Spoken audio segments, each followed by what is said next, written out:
नमस्कार. गोष्टी ऐकण्यासाठी यामध्ये साने गुरुजी लिखित श्यामची आई या पुस्तकातील सुंदर संस्कारक्षम गोष्टी आपण ऐकत आहोत. गोष्ट 34.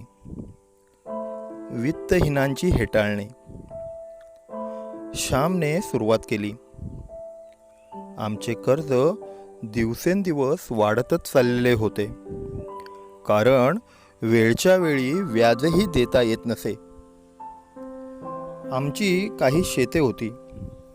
वडिलांनी पहिल्यानेच यातील 1-2 मोठी शेते विकली असती तर बहुतेक सारे कर्ज वारता आले असते आणि शिवाय पोटापुरते शेतभात राहिलेही असते.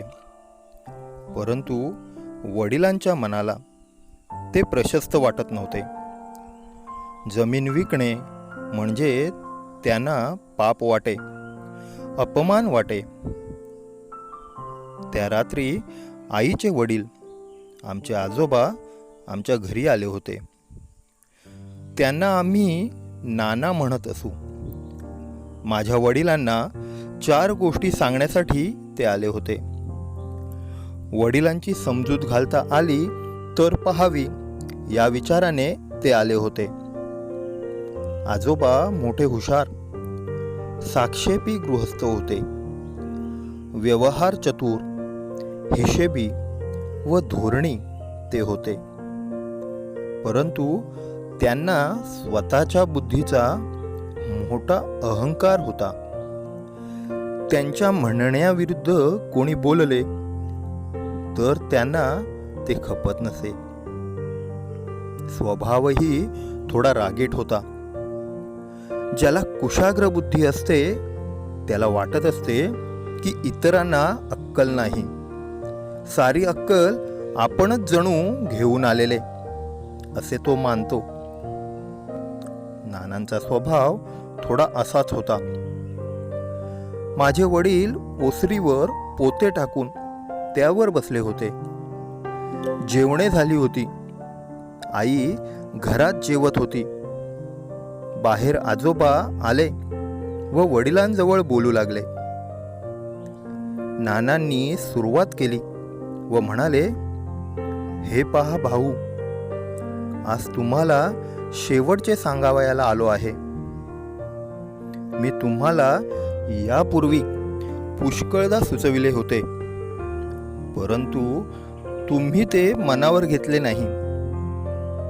परंतु आता गळ्याशी आले. आता सावध व्हायला हवे. तुम्ही आपली शेतजमीन विकून टाका. निदान प्रथम त्या मारवाड्याचे कर्ज देऊन टाका. दुसरे सावकार मागून पाहू. ते जरा जमाने घेतील व व्याजाचा दरही त्यांचा फार नाही. कापातल्या मारवाड्याचे देणे हेच मुख्य आहे. दिवसेंदिवस कर्ज तुंबत चाललेले आहे. देणे वाढत चाललेले आहे. याने सर्वनाश होईल. माझे मत ऐका. परंतु माझी एवढी काळजी तुम्हाला कशाला? दरिद्री पुरुषाला सारेच सल्ला देण्यासाठी येत असतात. दरिद्री माणसाला काहीच समजत नाही का? नाना, माझ्या कर्जाची चिंता मला आहे. तुम्हाला पाझर फुटायला नकोत. वडील औपराधिक बोलत होते. भाऊ, माझ्याने राहावले नाही म्हणून मी आलो. पोटतिडीक आहे म्हणून मी आलो. माझे आतडे येथे अडकलेले आहे म्हणून आलो. माझी पोटची पोर तुम्हाला दिलेली आहे म्हणून या एवढ्या रात्री चिखलातून आलो. माझे सोन्यासारखे नातू, त्यांना थोडे शेतभात, घरदार या गावात राहावे. या पूर्वजांच्या गावातून ते परागंदा होऊ नयेत, देशोधडीच लागू नयेत म्हणून मी आलो. लवकरच जप्ती येईल. लिलावात पै किमतीने माल जातो. ते तुमचे पायरे शेत 1500 रुपयास तो विसापूरवाला घेत आहे. देऊन टाका. उद्या दर येणार नाही. मारवाडी वार्ता येईल. नानांनी हृदय ओतून सांगितले. नाना, पायरे शेत कसे विकायचे? या पायरे शेतात आम्ही लहानाचे मोठे झालो. ते शेत आम्ही वाढविले, मोठे केले. मोठमोठ्या धोंडी उरसफोड करून फोडल्या. कातळा सुरुंग लावले व भात जमीन तयार केली.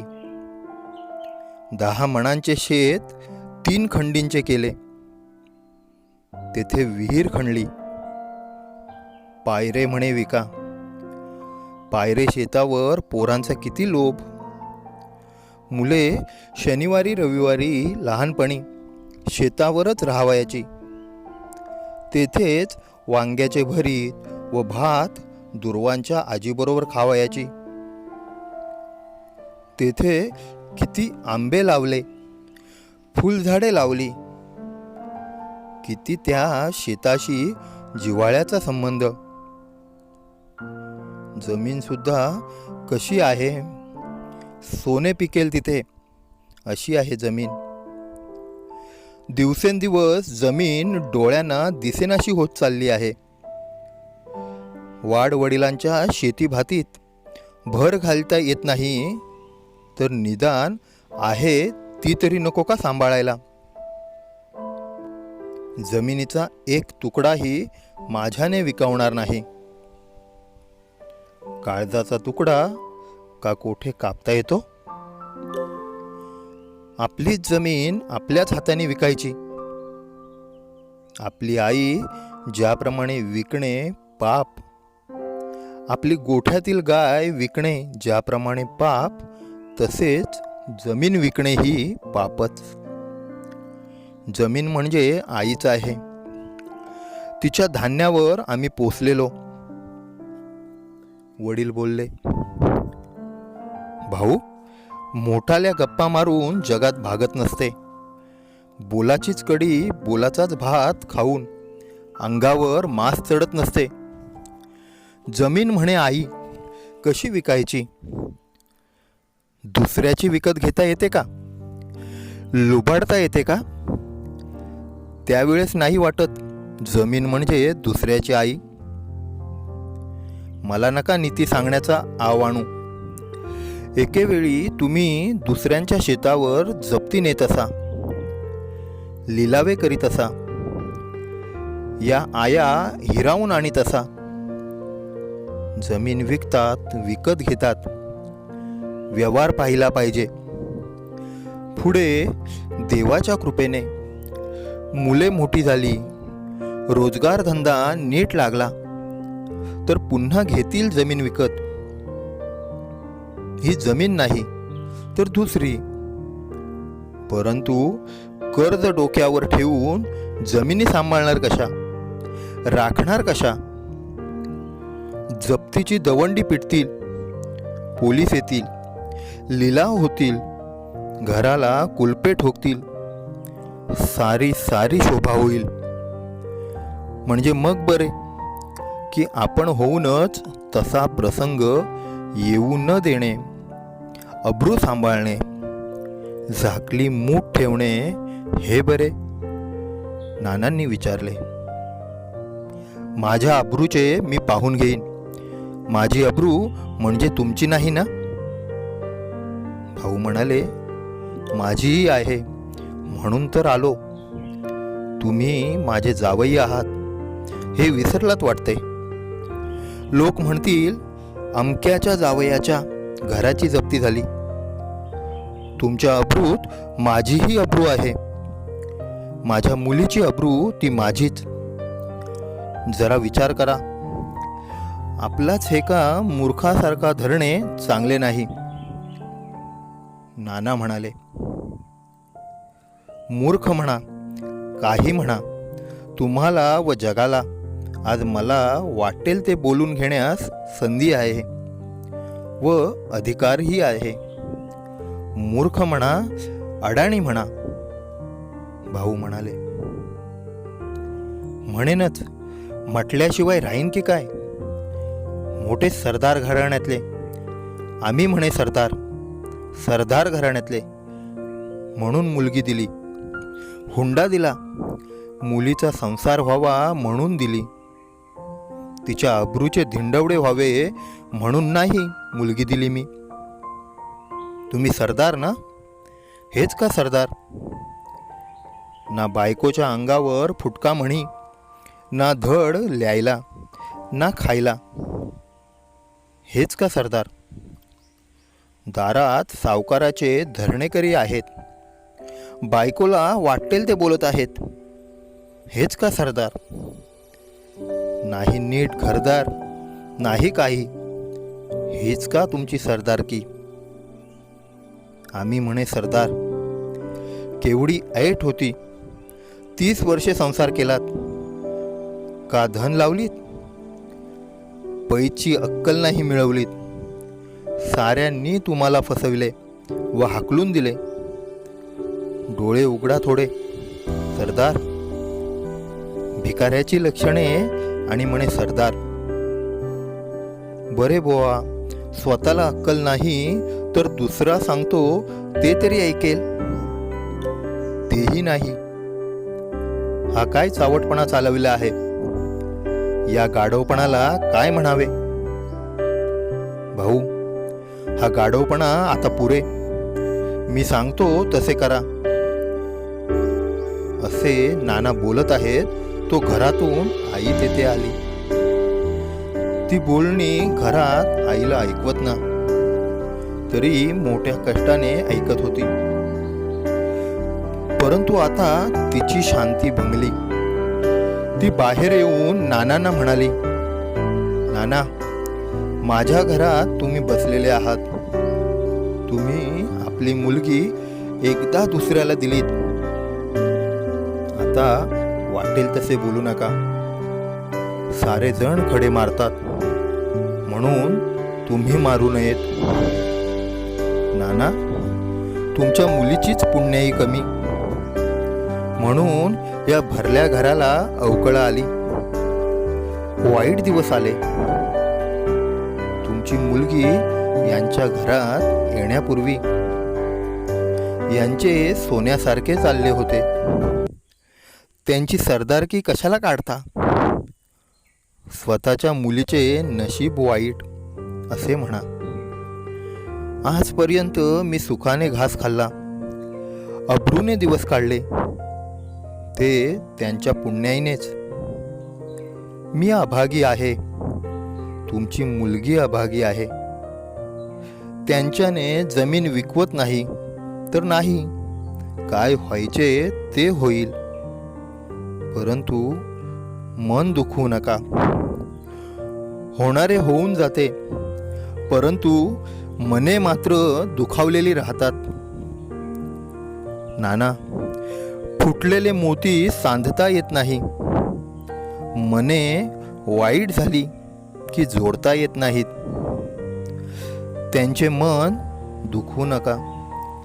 माझ्या देखत वेडेवाकडे काही बोलू नका. स्वतःच्या मुलीच्या समक्ष तिच्या पतीची हेटाळणी कशी करता तुम्ही? कसेही असले तरी ते माझे पती आहेत. आमचे काय व्हायचे असेल ते काही हो, ते तरी बऱ्याचसाठीच करतात ना सारे. मुलाबाळांचे पुढे वाईट व्हावे असे का त्यांना वाटते? देवाला सारे कळत आहे. बुद्धी देणारा तोच आहे. नाना, उगाच शिव्या द्यायला पुन्हा या झोपडीत येऊ नका. मुलीला व तिच्या पतीला सदिच्छेचा आशीर्वाद देण्यास या. 2 गोड शब्द बोलावयास या. तुमचा आशीर्वाद व प्रेम द्या. बाकी काही नको. उपदेश नको, शिव्या नको. नाना, बोलते याची क्षमा करा. सरदार घराणे. नाना, नव्हते का सरदार घराणे? सारा गाव मान देत होता. तुम्हीच नव्हते का पाहिले? सारे दिवस सारखे नसतात. यावर्षी सारे आंबे गळून गेले तरी पुढच्या वर्षी पुन्हा मोहर येईल. झाड वाळून गेले तर पुन्हा पालवी फुटेल. नाना, रागवू नका. मी तुमच्या पाया पडते. आमचे जसे व्हायचे असेल तसे हो, परंतु यापुढे तुम्ही कधी त्यांना टोचून नका बोलू. माझे एवढेच मागणे आहे. असे म्हणून आई खरोखरच नानांचे पाय धरावयास गेली. बयो, उठ. तुझी इच्छा आहे तर हा पहा मी जातो. आजपासून पुन्हा तुमच्या कवाडीत पाय टाकणार नाही. समजलीस? माझे म्हातारेचे काय अडले आहे? नाना, असा अर्थाचा अनर्थ करू नका. त्रागा करू नका. तुम्ही येत जा. मी जशी तुमची मुलगी तशीच त्यांची पत्नी. मला साऱ्यांकडे पाहिले पाहिजे. मला तुम्हीही हवेत व हेही हवेत. नाना, आम्हाला भाग्य सोडून गेले, भाऊबंद सोडून गेले. तुम्हीही सोडून जाणार का? नाना, तुम्ही येत जा. प्रेमाने आम्हाला भेटावयास येत जा. बयोकडे येत जा. याल ना? आईचा गळा दाटून आला होता. नाही, मी आता येणार नाही. जेथे आपल्या शब्दाला मान नाही तेथे कशाला जा, असे म्हणत नाना निघून गेले. नाना, तुमच्या पोटच्या मुलीपेक्षा ओठचा शब्दच तुम्हाला प्रिय ना? गेले, काय करायचे? जाऊ दे. तुम्ही आता पडा. कपाळाला तेल चोळू का? म्हणजे शांत वाटेल. आई वडिलांना म्हणाली, या कपाळ करंट्याच्या कपाळाला तेल कशाला? तू तिकडे आत जा. मला एकटाच पडू दे. वडील त्राग्याने म्हणाले. गरीब बिचारी आई. ती उठून गेली. धाकटा पुरुषोत्तम निजला होता. त्याच्या अंगावरचे पांघरूण सरसावून ती गेली. कोठे गेली? कोठे म्हणजे तुळशीच्या अंगणात जाऊन तुळसादेवीजवळ अश्रू ढाळीत बसली. आजूबाजूचे प्रचंड आम्रवृक्ष गंभीरपणे उभे होते. वारा स्तब्ध होता. आकाश स्तब्ध होते. माझी आई रडत बसली होती. ते ऋण तिला रडवीत होते. माझ्या आईला रात्रंदिवस ऋण रडवीत होते. अशा पद्धतीने वित्तहीनांची हेटाळणी ही गोष्ट आज आपण ऐकली आहे. तुम्हाला ही गोष्ट आवडल्यास लाईक करा, शेअर करा आणि कमेंट करायला विसरू नका. धन्यवाद.